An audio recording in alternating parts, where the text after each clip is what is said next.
কৃষ্ণনগরে শুরু হয়েছে হস্তশিল্প মেলা। গভর্নমেন্ট কলেজের মাঠেই হচ্ছে মেলাটি, রবীন্দ্র ভবনের ঠিক পিছনে। নভেম্বর মাসের 30 তারিখ থেকে মেলাটি শুরু হয়েছে, চলবে ডিসেম্বর মাসের 16 তারিখ পর্যন্ত।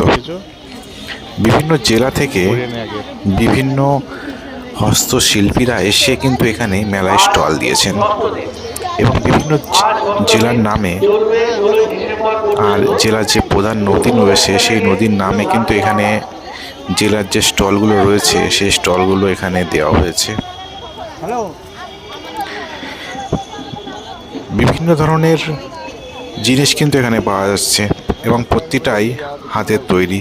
এই যেমন হলদি নদী, পূর্ব মেদিনীপুরের হলদি নদীর নাম অনুসারে এই স্টলটির নামকরণ করা হয়েছে। মানে জেলার যে প্রধান নদী বা কোথাও যেমন দার্জিলিং স্টলের নামকরণ করা হয়েছে কাঞ্চনজঙ্ঘার নামে। দার্জিলিং স্টলে প্রধানত এখানে শীতের জিনিসগুলোই পাওয়া যাচ্ছে। দার্জিলিং আছে, তার পাশে আছে কালিম্পং, সেখানেও শীতের পোশাকগুলো নিয়ে এসছেন তারা এখানে বিক্রির জন্য মেলায়। মেলার মাঝখানেও অনেকটা জায়গা রয়েছে, সেখানেও কিন্তু অনেক মানুষ বসে আছেন ছোট ছোট স্টল দিয়ে।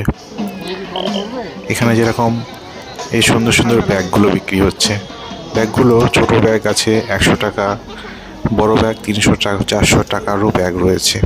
এখানে ঝুড়ির বিভিন্ন জিনিসগুলো দেখা যাচ্ছে, এগুলো আপনি যদি নাও কিনে থাকেন এসে দেখলে তাও আপনার মন ভরে যাবে, এত সুন্দর সুন্দর কাজ এখানে রয়েছে।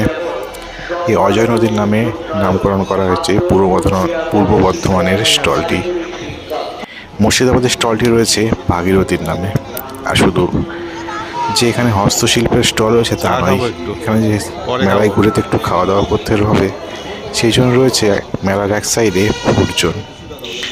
সেখানে কালিম্পংয়ের মোমো থেকে শুরু করে ভেটকি মাছের ফিশ ফ্রাই, পিঠে, চা, কফি, লুচি, আচার সমস্ত কিছুই কিন্তু এখানে পাওয়া যাচ্ছে।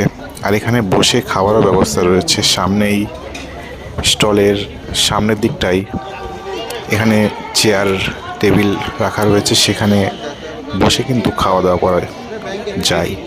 অনেকে এই স্টল থেকে খাবার নিয়ে ওখানে বসে খেয়ে তারপরে আবার মেলায় ঘুরছেন। খাবার স্টল থেকে কিছুটা খাওয়া দাওয়া করে আবার মেলায় ঘুরতে শুরু করলাম। সারিবদ্ধভাবে এখানে বিভিন্ন জেলা স্টলগুলো রয়েছে, সেই সাথে সাথে মাঠের মাঝখানেও সারি দিয়ে অনেক ছোট ছোট স্টলও রয়েছে। এখানে অনেক ধরনের কার্পেটও বিক্রি হচ্ছে, সেই সাথে রয়েছে পাপোশ। মোটামুটি 100 টাকা থেকে পাপোশ পেয়ে যাবেন। আর কার্পেটের দামও রয়েছে, অনেক বেশি দামের কার্পেটও রয়েছে, 10-15 হাজার টাকারও কার্পেট রয়েছে।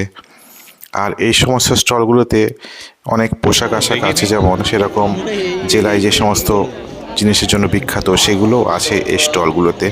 এখানে যেরকম দক্ষিণ 24 পরগনার একটি স্টল রয়েছে, এটির দেখলাম পোড়ামাটির বিভিন্ন জিনিসপত্র নিয়ে তারা এসেছেন। সেইগুলো দামটাও সাধ্যের মধ্যেই ছিল, 50 টাকা ছিল, তারও কম দামেরও ছিল। এখানে বিভিন্ন ফটো ফ্রেম দিয়ে একটি স্টল দেখলাম, সেটাতে মেটালের বিভিন্ন ফটো ফ্রেম, যেগুলোর অবশ্য দামটা বেশি ছিল, অনেকটাই সকলের পক্ষে নেওয়া সম্ভব না। মোটামুটি 2000-3000 এরকম দাম আছে, ছোটোগুলো একটু কম দাম। আর মাটির যে সমস্ত কাজ ছিল সেগুলোর দামটা একটু কম ছিল। এটাই উত্তর 24 পরগনা জেলার স্টল, ইছামতি নদীর নাম অনুসারে করা হয়েছে। আর ছোটো ছোটো কিছু ক্যালেন্ডার ছিল, টেবিল ক্যালেন্ডার, সেগুলোর দামটা একটু কম ছিল, 50 টাকার মতো। এবার হাতে তৈরি কিছু জুতোও ছিল এখানে।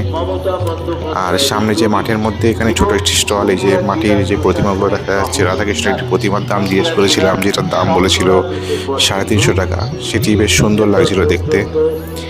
আর এখানে বিভিন্ন ধরনের ফুল রয়েছে, হাতে তৈরি ফুল, শোলা দিয়ে তৈরি, সেগুলো মানে বাঁশের যে ফুলদানিগুলো হয় তার মধ্যে রাখার জন্য। মোটামুটি 5 টাকা থেকে 35 টাকা পর্যন্ত ফুল এখানে রয়েছে। এক একটির দাম কোনোটা 5 টাকা, কোনোটা 10 টাকা, কোনোটা 20 টাকা, এরকম দাম ছিল। আর এখানে বিভিন্ন রকম ব্যাগ দেখা যাচ্ছে, ব্যাগগুলো হাতেই তৈরি, চটের ব্যাগ। আর এখানে এগুলো বেতের ব্যাগ রয়েছে, এগুলো ছোট ব্যাগ মোটামুটি 100 টাকা থেকে শুরু রয়েছে, 100 টাকা থেকে 300 400 টাকারও ব্যাগ রয়েছে। প্রচুর ধরনের জিনিস কিন্তু এখানে পাওয়া যায়, দেখলেই মন ভরে যাবে। প্রত্যেকে যে সবাই সব কিছু নিচ্ছে তেমনটা নয়। এখানে ঘর সাজানোর বিভিন্ন দেওয়াল টাঙানোর বিভিন্ন ধরনের ঠাকুর প্রতিমা আর সুন্দর সুন্দর সিনারিগুলো রয়েছে, সেগুলো দেখা যাচ্ছে। এগুলোতে কিন্তু অনেকটা দামি। এটা কী যেন জিনিস দিয়ে এটা তৈরি বলছিল, নামটা আমার খেয়াল নেই ঠিক। তবে যাই হোক, জিনিসটা নষ্ট হবে না ওনারা বলছিলেন। তো একটা বড় যে ফটো ফ্রেম ছিল ওটার দাম জিজ্ঞেস করেছিলাম, মানে 6,000 টাকা দাম বলেছিল। এগুলোর দাম অবশ্য একটু কম। এগুলো ওই যে বড় ফ্রেমগুলোর দাম মোটামুটি 1500 টাকার মতো। একটু দরদাম করলে একটু কম হবে, ওনারাও বলছিলেন যে একটু কমবে, এক দামে তো বিক্রি হয় না।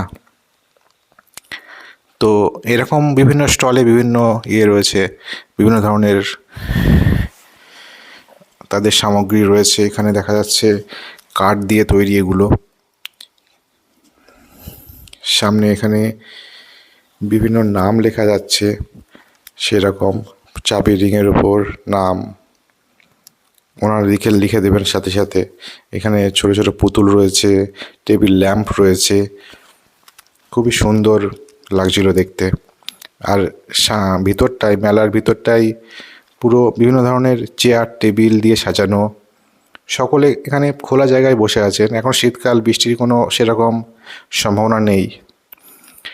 বিভিন্ন ধরনের চেয়ার টেবিল, সকলে গিয়ে বসছেন, অন্তত একবার ছবি তুলে রাখছেন, দেখছেন কেমন লাগছে। হয়তো দিনে একটাও বিক্রি হচ্ছে না এরকমও হচ্ছে, তবুও তারা অন্য বসে আছেন আশায় যে বিক্রি হয়তো হবে। অনেকে হয়তো নিচ্ছেন না এমন নাই, প্রচুর জিনিস এখান থেকে বিক্রি হয়। আর এটা পুরোপুরি সরকারি মেলা, পশ্চিমবঙ্গ সরকারের পরিচালনায় কিন্তু মেলাটা হচ্ছে। এখানে এই যে ময়ূরাক্ষী থেকে এসছেন, বীরভূম জেলা স্টল এটি, মানে ময়ূরাক্ষী নদীর নাম অনুসারে বীরভূম জেলা স্টল। এখানে কাঠের বিভিন্ন চামচ, ট্রে, তারপর কাঠের ওপর নাম লেখা যায় সেগুলোও রয়েছে এখানে। আর পিছনে যে স্টেজটি দেখা যাচ্ছে, এখানে বিভিন্ন ধরনের সাংস্কৃতিক অনুষ্ঠান চলে। এই যে কার্পেটের স্টল, এটি মাঠের মধ্যে রয়েছে, প্রচুর কার্পেট নিয়ে এসছে, এদের সাথে পাপোশও রয়েছে। এই সারা মাঠ জুড়ে ছড়িয়ে রয়েছে বসার বিভিন্ন চেয়ার টেবিল, এগুলো সমস্ত কিন্তু বিক্রির জন্য এসছে। এখানে সকলে বসে অন্তত একবার ছবি তুলে নিচ্ছেন। আর এই জায়গাটায় সাংস্কৃতিক অনুষ্ঠান চলে। মেলা যে কদিন চলবে, প্রতিদিনই সন্ধ্যা থেকে চলে সাংস্কৃতিক অনুষ্ঠান। এখানেও কিছু মানুষ বসে থাকেন, শোনেন, দেখেন সাংস্কৃতিক অনুষ্ঠান। ছোট বড় বিভিন্ন স্টলে সমৃদ্ধ এই মেলা, খুবই সুন্দর। আপনারা গিয়ে দেখে আসতে পারেন মেলাটা, আশা করি ভালো লাগবে। এবং বাড়িতে যদি কিছু দরকার থাকে সেগুলো আপনি এখান থেকে পেয়ে যাবেন। অনেক কিছু আছে মেলাটায় দেখার এবং কেনার জন্য। ধন্যবাদ।